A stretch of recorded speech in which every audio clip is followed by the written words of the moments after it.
फेफड़े का ऑपरेशन करदा सिख डॉक्टर हथ विच फेफड़ा फड़ जयकारे लगाउंदा भज्जा बाहर। नहीं यकीन आउंदा तां देख लवो यह वीडियो, तुहाडीआं अखां भी रह जाणगियां खुलियां। दरअसल एक गुरसिख परिवार सीगा, वो गुरसिख परिवार जिथे कि पहला तो वो परिवार जो सीगा वाहिगुरू ते यकीन नहीं रखदा सीगा, पर जदों उन्हां दे पुत्त दे फेफड़े खराब हो गए, उन्हां विच पानी भरना शुरू हो गया, तो बहुत सारिया मुसीबतां दा सामना उसने कीता। ते तुरंत जदों परिवार वाले उसनूं डॉक्टर कोल लैके गए तो डॉक्टर कोल पहला इलाज चलदा रहा, पर कोई भी डॉक्टरां दे वल्लों हथ पल्ला ना फड़ाया गया, क्योंकि बच्चा उन्हां दा ठीक नहीं हो रहा सीगा। ते डॉक्टरां दे भी हथ खड़े हो गए, उन्होंने कहा कि साडे कोल इलाज नहीं आ, हुण तुसीं इसनूं घर लै जाओ। ते परिवार वाले बहुत दुखी हो गए कि हुण की कीता जावे, तां कित्थे जाया जावे। तां जदों फिर परिवार वालियां नूं किसी दे वल्लों दस्सिया जांदा है कि तुसीं श्री दरबार साहिब जाओ, उत्थे जाके नतमस्तक होवो ते उत्थे जाके तुसीं अरदास करवाओ, तुहाडा पुत्त ठीक हो जाएगा।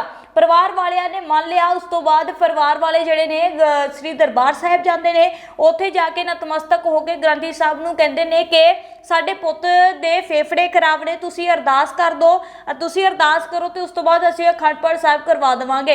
ग्रंथी साहब नूं गुस्सा आया, उन्होंने कहा कि तुसीं जो है अपना पाठ अपने कोल रखो, गुरु नूं कोई लोड़ नहीं है, तुसीं अपने मतलब लिए इत्थे आए हो। तो फिर उस तो बाद फिर ग्रंथी साहब ने कहा कि तुहानूं इस दे लई एक वादा करना पवेगा ते एक तुहानूं इस दी कीमत चुकानी पवेगी।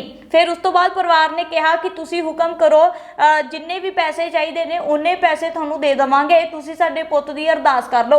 उस तो बाद फिर ग्रंथी साहब नूं गुस्सा आया, वो कहंदे फिर तुसीं आप ही अरदास कर लो, गुरु नूं तुहाडे पैसिਆਂ ਦੀ लोड़ नहीं आ। ते फिर परिवार कहन लगा कि असीं अरदास तां तुहाडे कोलों ही करवाउणी आ। फिर ग्रंथी साहब कहन लगे कि जेकर अरदास मेरे कोल करवाउणी है ते तुहानूं इस ते कोई एक सौदा जिहड़ा समझौता करना पवेगा। तो फिर परिवार वालियां ने कहा कि दसो सानू मंजूर है। तो ग्रंथी साहब ने उस मुंडे नूं पूछया, नौजवान नूं कहा कि तेरे फेफड़े खराब ने? उसने कहा कि हाँ जी मेरे फेफड़े खराब ने।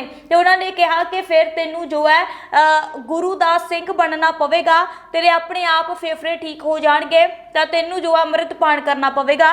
तो अपनी उसकी पत्नी नूं भी यही कहा, तो उसकी पत्नी ने कहा कि सानू मंजूर है, तो असी जो है गुरु दे सिंह बनांगे, अमृत पान करांगे। उस दिन जदों अजिहा गल होई है, उथों जांदे ने परिवार वाले, तो कहंदे ने ग्रंथी साहब कहंदे ने कोई गल नहीं, आप ही परमात्मा भली करूगा, तुसीं ठीक हो जाओगे। अरदास की तो उथों नतमस्तक होए, लंगर पानी छकिया, तो घरां नूं चले गए। उस तो बाद फिर वाहिगुरू दा सिमरन भी करन लगे। तो उस तो बाद परिवार जिहड़ा वा जो फिर थोड़े समय बाद फिर गुरुद्वारा साहब जाते हैं, तो ग्रंथी साहब कहते हैं तुसीं फिकर ना करो, आप ही वाहिगुरू भली करेगा, तुसीं अपनियां रिपोर्टां चैक करवा के आवो। तो जो फिर हस्पताल जाते हैं, रिपोर्टां होंदियां ने, जांच होंदी है, रिपोर्टां आउंदियां ने, तो रिपोर्टां नूं देख के डॉक्टर हक्के बक्के रह जाते हैं कि आखिरकार ये किवें हो गया। ये तो हो ही नहीं सकता कि जिहड़ा बंदा इन्ना बीमार, जिहदे कोई इलाज ही नहीं सी, उहदे फेफड़ियां दे विच हुण कोई दिक्कत ही नहीं है। तो परिवार इन्ना खुश होया, फिर ग्रंथी साहब कोल गया, तो उन्होंने ने कहा कि हुण असी अपना वादा पूरा करांगे। उस तो बाद दोवें पति पत्नी ने अमृत पान किया ते गुरु दे सिंह बन गए। गल सिर्फ विश्वास ते मनण दी हुंदी है। जदों तुसी आप ही वाहिगुरू ते यकीन रखोगे तो तुहाडी आप ही मदद वाहिगुरू आके जरूर करनगे।